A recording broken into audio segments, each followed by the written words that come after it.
Hello friend, नमस्ते, राम राम। मैं हूँ मेरी नया तो मैं अपने यूट्यूब चैनल पे आप सभी का स्वागत करती हूँ। मैं आप सब बीच में बहुत प्यारा सोहर गीत लेकर हूँ। मेरा गीत कैसे लगे कमेंट बॉक्स में जरूर बताना। अच्छा लगे तो लाइक सब्सक्राइब शेयर जरूर करना दोस्तों। मेरे चैनल को ज़्यादा से ज़्यादा सपोर्ट करना, आशीर्वाद दुलार जरूर देना दोस्तों। आप सब बहुत बहुत धन्यवाद।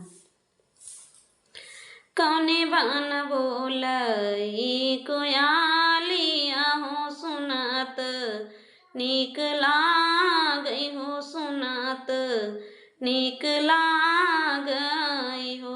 मोरी बहिनी कहवत जाना मिललाना हो अंगना, नीक लागई हो अंगना, नीक लागई हो।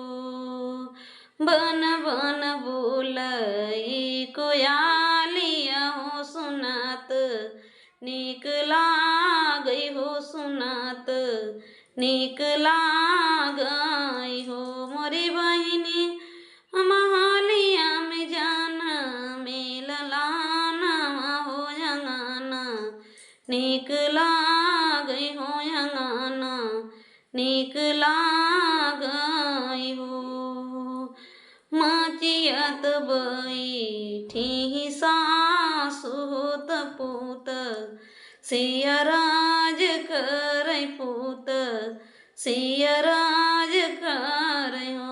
मरे भूता हाली बेगना मुन बुलाव होत, आजूरी भराव होत, आजूरी भरावा।